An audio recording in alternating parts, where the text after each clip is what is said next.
Un homme demande « Savez-vous seulement de quoi vous parlez ?» Il affirme qu'il est absurde de compter les invocations comme des membres d'une équipe de raid. Il continue en disant que Jin vient à peine de créer sa guilde et que cette réglementation insensée a été mise en place. Il questionne « Si ce n'est pas du traitement de faveur, alors qu'est-ce que c'est ?»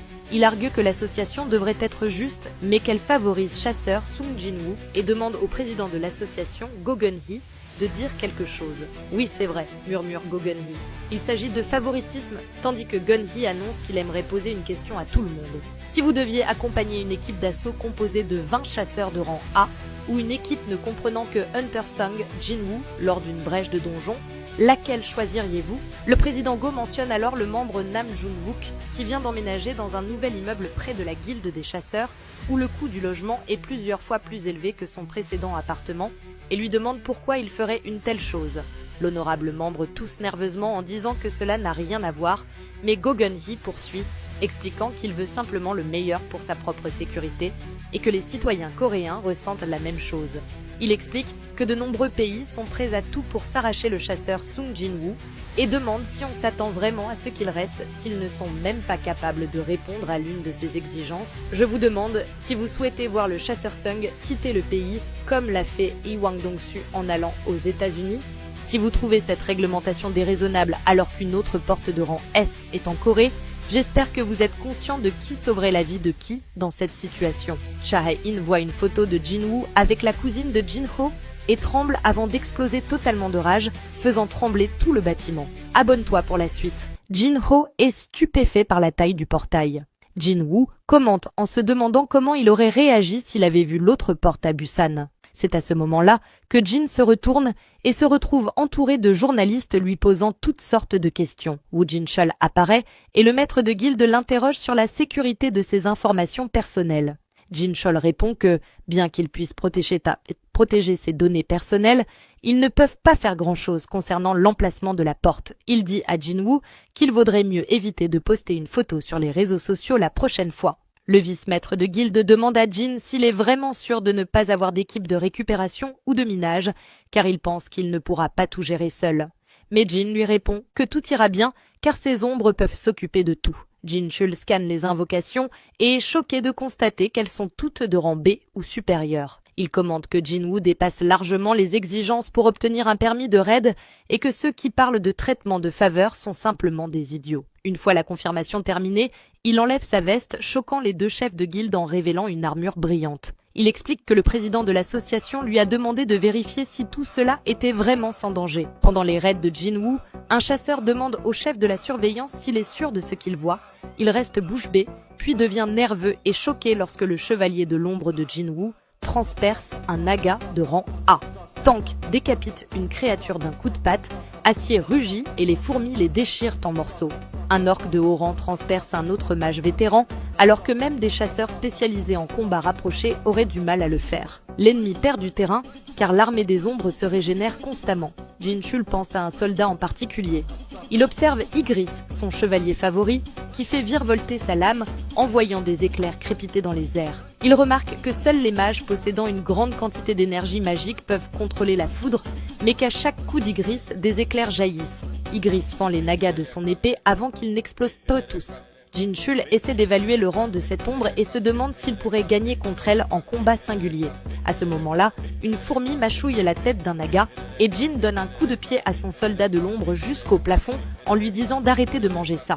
Tu sais combien valent les cadavres de monstres? Il rappelle aussi à son équipe de minage de ne pas traîner pendant l'extraction des cristaux magiques. Woo Jin-chul comprend alors pourquoi le président lui a demandé d'observer Jin-woo. Il est capable non seulement de nettoyer un donjon de rang A, mais aussi de récupérer les cadavres de monstres et d'extraire les cristaux magiques à lui seul.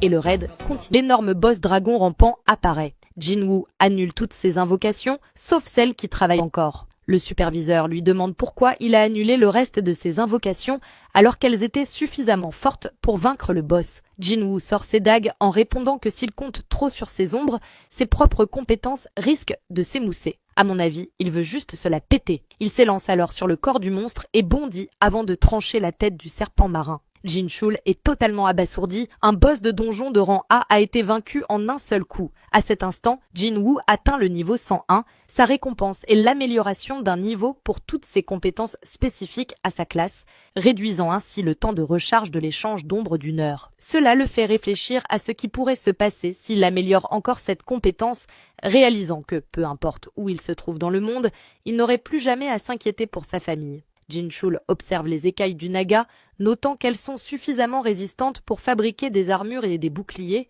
et pourtant, Jinwoo l'a vaincu simplement avec 2 dagues. Soudainement alarmé, il regarde Jinwoo qui se tient devant le corps du boss en disant « Lève-toi ». Une alerte apparaît, la voix du monarque a éveillé l'esprit combatif du défunt, et l'ombre est automatiquement promue au niveau 13. Ravi, Jinwoo constate que son rang est désormais le même que celui de Tusk, et que sa puissance est presque équivalente à celle qu'il avait de son vivant. Cependant, il a rétréci. Troublé, il remarque que les ombres restent généralement de la même taille, voire grandissent. En revanche, l'énergie magique qu'elle dégage est immense, comparable à celle de Tusk. Il suppose que si elle peut grandir grâce à la magie, alors cette taille réduite doit être son état normal. Le maître des ombres doit choisir un nom pour son nouveau soldat classé chevalier d'élite, et il opte pour Jima. Jinho se réjouit que Jinwoo ait pu transformer un monstre aussi puissant en une de ses invocations. Mais soudain, la grotte commence à s'effondrer. Jinwoo alerte le maître de guilde, il est temps de quitter le portail. À l'extérieur, alors qu'il observe le cadavre du boss, Jinwoo remarque les journalistes, choqués et incertains de comment réagir. C'est alors que Tusk franchit le portail avec le cadavre du naga sur l'épaule, sous un flot de flashs et de photos. Flatté par l'attention, Tusk sourit. Lorsque les chasseurs quittent enfin le portail, ils constatent que le nombre de journalistes a encore augmenté. Jinwoo soupire, comprenant que son premier raid de guilde en est la cause. Totalement épuisé, Woo Jinchul lâche un « c'est tout » avec une expression incrédule. Le président Go Gun-hee est stupéfait. Il explique que même si Jinchul a assisté à d'innombrables raids, tout vétéran serait choqué par ce qu'il vient d'entendre. Il ne s'agissait pas d'un raid, mais d'un massacre unilatéral. Jinchul acquiesce en silence, Go Gun-hee lui conseille d'aller se reposer et le superviseur quitte la pièce. Seul devant sa fenêtre, le président Gun-hee réfléchit. Appeler Jinwoo une équipe de raid à lui tout seul est un euphémisme, c'est une guilde à lui seul. Un sourire se dessine sur son visage. Il repense à la première fois où il a vu Jinwoo et murmure « Mes yeux ne m'ont pas trompé ». Pendant ce temps, à Tokyo, au Japon, le vent souffle violemment et le ciel s'assombrit. Les passants lèvent les yeux, terrifiés et incrédules, alors qu'un portail immense, gigantesque, inimaginable s'ouvre dans le ciel, et un nouvel arc est sur le point de commencer. Abonne-toi pour la suite. 3 hommes discutent du fait que toutes les grandes guildes se sont réunies. Ils soulignent que si le Japon convoque tous les maîtres de guilde, c'est un événement d'une grande importance. Leur attention est soudain attirée par Sugimoto, le nouveau maître de la guilde de l'épée courte, accompagné des forces d'attaque de rang S. Poursuivant leur conversation, ils rappellent que lors du dernier raid sur l'île de Jeju, 7 chasseurs de rang S, dont Goto Ryuji, ont été perdus. Tout le monde murmure que Matsumoto est à bout de force. Ils ajoutent que cette guilde dominait autrefois les chasseurs de rang S au Japon, alors voir leur déclin est plutôt satisfaisant. Selon eux, la guilde de l'épée courte est déjà condamnée, et s'ils s'efforcent suffisamment, ils pourraient bien devenir la plus grande guilde du pays. Sugimoto et les autres s'arrêtent un instant et leur lancent un regard glacial. Immédiatement, les hommes s'éclipsent. Minoru commente que lorsque Goto était encore en vie, ces types n'auraient jamais osé se montrer aussi arrogants. Des opportunistes, souffle-t-il. Kanai, de son côté, révèle que la guilde du Trou Noir et celle des montagnes enneigées projettent de fusionner, ce qui leur permettrait d'atteindre le même nombre de chasseurs de rang S qu'eux, soit 4. Sugimoto ricane.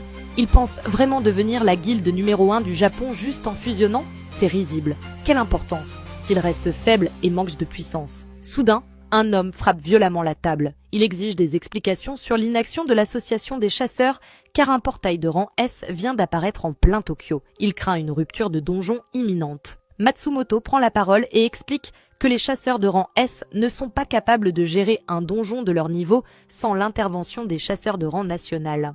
Un autre homme réprimande Chongli, lui disant qu'après avoir convoqué tous les maîtres de guilde, il devrait déjà deviner la réponse en se basant sur le raid de Jeju. Quelqu'un demande alors s'il existe un plan et suggère de recruter Thomas André. Mais un autre homme, sceptique, réplique « Tu penses vraiment que notre pays a encore les moyens de s'offrir les services de quelqu'un comme Thomas ?» Chongli se demande combien de chasseurs à travers le monde accepteraient de nettoyer un portail de rang S. C'est alors que Sugimoto intervient, il y a un chasseur qui acceptera du moment qu'on le paie.